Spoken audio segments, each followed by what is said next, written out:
This is the way we go to school, go to school, go to school. Salut les filles, donc aujourd'hui en fait je vous montre quelques idées coiffures pour la rentrée des classes. Comment je vais procéder en fait, c'est que je vais vous montrer deux techniques qui sont vraiment à la mode en ce moment et ensuite je vais vous montrer comment utiliser ces techniques-là dans des idées vraiment simples pour des coiffures qui sont rapides à faire avant d'aller à l'école.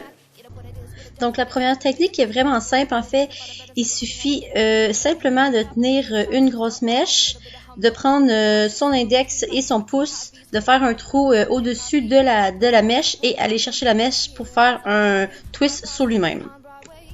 Donc la première idée que je fais avec ça en fait c'est simplement une imitation d'une tresse queue de poisson.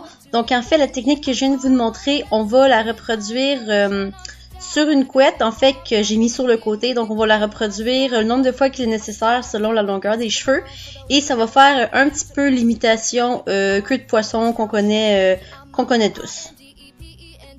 Donc pour ma longueur de cheveux à moi, j'ai peut-être réussi à passer à travers mes cheveux 3 ou 4 fois pour avec la technique que je vous ai montrée pour réussir à faire la tresse fishtail et on peut voir un peu le résultat que ça donne.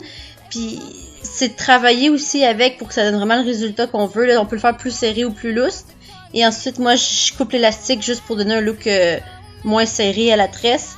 Et mes cheveux qui sont dégradés, en fait, je vais les attacher à l'arrière afin que ce soit un petit peu plus propre. Puis ce que je fais, c'est que je fais un twist avec mes cheveux pour que ça donne un look un peu plus cute à la tresse de derrière.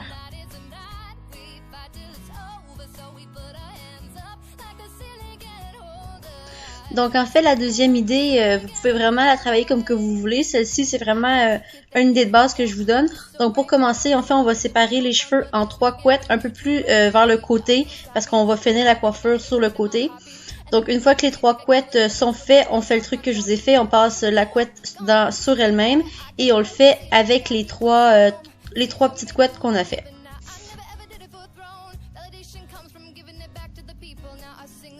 Une fois que c'est fait, c'est là qu'on peut travailler, comme ici, exemple, on pourrait faire un buns avec ou l'attacher comme qu'on veut.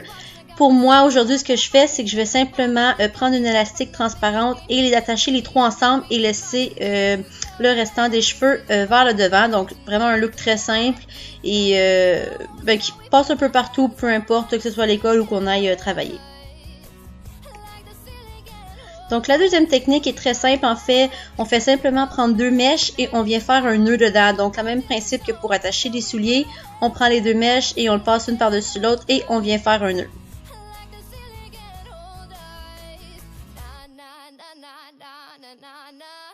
Donc la première idée pour utiliser le nœud en fait, c'est le même principe qu'une demi-couette. Donc ce qu'on vient faire, c'est attacher 2 mèches du devant avec une barbe épine à l'arrière.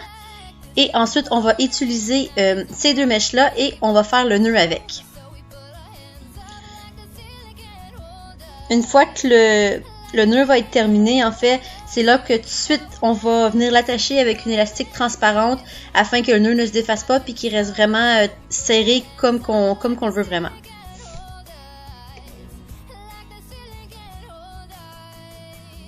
Donc, c'est ici qu'on vient l'attacher. Et une fois que c'est bien attaché, on peut enlever les 2 bobs épines qu'on a utilisées à la première étape. Donc on peut voir le résultat final. Il est certain qu'on peut replacer nos cheveux, faire les couettes plus grosses ou plus petites, ça dépend du style qu'on veut. Mais c'est une autre façon de faire une demi-couette traditionnelle qu'on connaît. Et la deuxième idée, en fait, c'est certain que ça va être plus beau sur des cheveux plus longs et plus épais que les miens, mais ça donne quand même un résultat qui est passable. Donc c'est simplement pour vous donner l'inspiration. Donc ce qu'on fait, c'est qu'on fait une queue de cheval et on laisse 2 grandes mèches à l'avant qu'on va réutiliser plus tard une fois que notre technique va être utilisée. Une fois que notre couette est faite, on la sépare en 2 et on vient faire des nœuds dedans comme je vous ai montré. Et on fait le nombre de nœuds dépendamment de la longueur de nos cheveux. Donc moi, pour ma longueur, j'étais capable d'en faire 2, mais c'est certain que le résultat de la couette est beaucoup plus belle quand c'est au moins 3 nœuds. Donc une fois que les nœuds sont faits puis qu'on peut pas en faire d'autres, on vient attacher le surplus avec des bobs épines au-dessous de la couette qu'on a fait.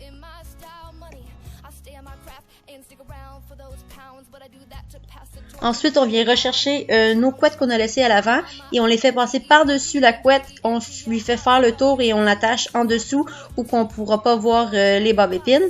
Et on fait exactement la même chose avec l'autre mèche du devant. Donc ici, on peut voir le résultat final. Comme je vous ai dit, c'est certain que ça va être plus beau si vous avez des cheveux plus longs ou plus épais parce que ça va vraiment faire un beau buns en fait. Et mais je pense que c'est un look quand même assez passe-partout, peu importe le style qu'on va avoir cette journée-là. Donc c'est ce qui met fin à mes premières idées de coiffure pour le retour à l'école. Et continuez à écouter ma chaîne parce que je vais mettre d'autres d'ici les prochaines semaines. Donc à bientôt et on se voit dans une prochaine vidéo. Bye!